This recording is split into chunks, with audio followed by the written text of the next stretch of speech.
Oh, hello there. I just got done saving a self-driving car from driving off a bridge, so I didn't notice ya. You're probably wondering how I got here. Well, I was just on the way to save the president from being mind-controlled, when suddenly... Cyberpunk 2077's quests are the reason that I stay gaming, bruh. They're that high in quality with dialogue so powerful that it makes you fall in love, even if you're just talking to a fucking vending machine. I will dissect many of the quests in Cyberpunk 2077, how they work, where they fall flat, and what Cyberpunk teaches the gaming industry about making quests that not only challenge the player morally, but also propose many different creative gameplay solutions to encounters. I'm certain your opinion on all the quests in Cyberpunk will change after this video, but I'd love to hear which quests are your favorite and why down below. There are so many good quests in Cyberpunk, and it's hard to even begin grasping what makes them so good. So let's start at the beginning. Let me ask you something. When you get rudely interrupted by a phone call whilst in the middle of something, how does that make you feel? It makes me feel like shit. However, it makes sense. And that's what happens in the real world. However, where Cyberpunk cleverly innovates is in that it does that only when it has to for main quests. But for the bountiful amount of gigs, which are like mini missions, and side jobs, they only call you when you're nearby, or they just let you diegetically discover it on the fly, like with Taxi Man over here. Not only does this reduce friction for players to actually get into the quests, but it also helps retain the immersion that gets lost when Lester calls me for the 50th fucking time about Avon. Let's see how a quest works in Dying Light the Beast, for example, which is a fairly good video game outright. But there are some quests that are literally just talk to this guy, follow trails, kill this guy, genuinely fucking repeat 5 times. Please subscribe. You have to go back and forth every single time, except when Dickhead McGee and his one-eyed glasses calls you on his radio, which is still boring as shit. The quests in Cyberpunk also have no chill. They tackle serious issues inherent to a futuristic dystopia like Night City. For example, you have the mind controlling the mayor quest, where you help Jefferson Perales, a candidate for the mayor of Night City, and his wife uncover the fact that their security company, hired to protect them, have in fact been spying on them and replacing their memories bit by bit. Ignoring the fact that this is probably happening in real life, it's genuinely interesting, and it really reminds you how you're not in the real world anymore. This is Night City, where mayors get mind controlled, and you get chopped up by scabs just for searching for a good time. Oh yeah, did I mention that there's a quest where a random hobo offers you a brain dance, and you just take it to a back alley, to which you're subsequently knocked out and put in an ice bath to have all of your organs harvested by the organ harvesting Mickey Mouse clubs, aka the scabs. Yeah, that's crazy, but still, Cyberpunk manages to keep you engaged because for every organ harvesting quest, there's a fucking flaming crotch man quest where you have to drive a man to the emergency ripper dock because he chipped Mr. Stud and his cyber wiener started malfunctioning right after he had pom-pom shit for the first time. I made one of those parts up, but you'll never guess which, so tell your fucking cooked, dude. Further, the rewards for these quests are sometimes just a bit of money, which is fine, but there's also times where you get a new car, iconic weaponry, a wife, and much cooler things. So many games nowadays are literally just Skinner boxes where you push buttons for the same reward over and over. It's miserable, but Cyberpunk remedies that. For fuck's sake, there's literally a gun called Skippy that crashes out when you kill over 300 people with him. Do you know how cool it is to see a game recognize in real time that ludonarrative dissonance, that is, the disconnect between the gameplay and story, is occurring?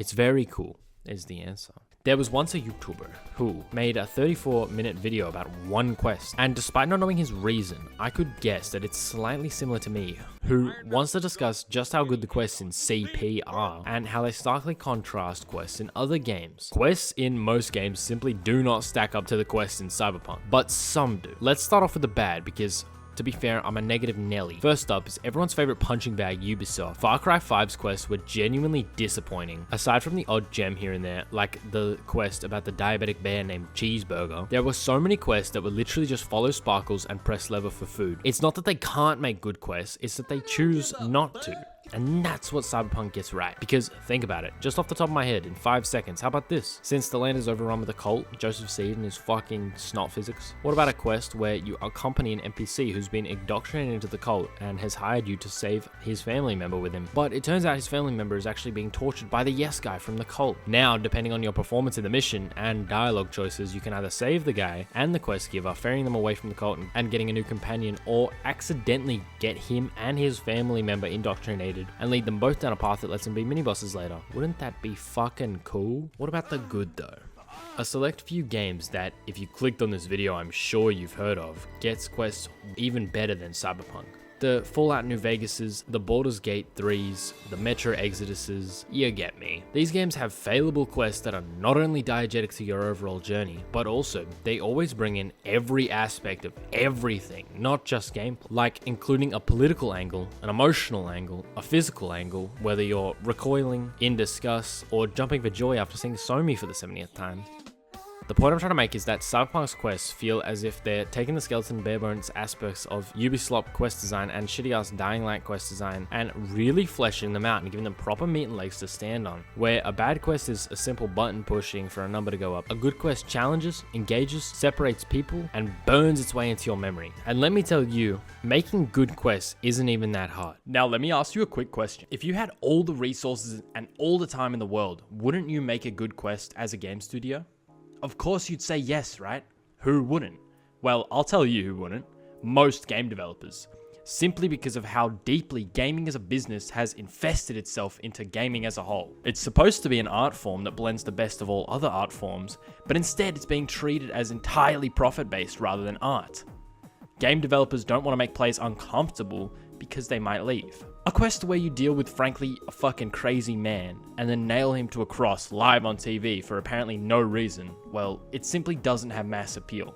But it's exactly because of that quest, and others like it, that Cyberpunk 2077 has gained a reputation for having good quests, where YouTubers will make 33-minute long videos about singular quests. Making good quests is easy. As silly as that sounds coming from a critic who's never made a game in his life, it's the truth. The only thing you need to make good quests is the confidence in your art to make the player uncomfortable. Take risks and gamble on experiments in your games because, let me tell you now, no one is excited for the fucking flower collecting quest, or the crystal collecting quest, or the kill one guy quest. No one. Take gambles, experiment on new ideas, and push the industry forward in a way that benefits everyone. Because when you make good quests that challenges, engages, and separates people whilst burning its way into your memory, you not only satisfy those who want to play a good game, but you also satisfy your investors and profit margins as word about good games spread fast. What needs to happen now is obvious. Cyberpunk, amongst other games, needs to become the new blueprint, and games need to copy what works, then innovate on what works, and experiment on calculated gambles based off what works. But I don't want to leave you here just by talking at you and telling you what works, so here's 3 games to get quests right for you to go and try and expand your repertoire. Stalker 2 / the entire Stalker franchise has diegetic quests that set you up for mysterious discoveries that you will never see coming, and they're all the more memorable because of it. Metro Exodus has quests that serve to engross you in large open zone areas with emotional arcs that serve the overarching narrative very well.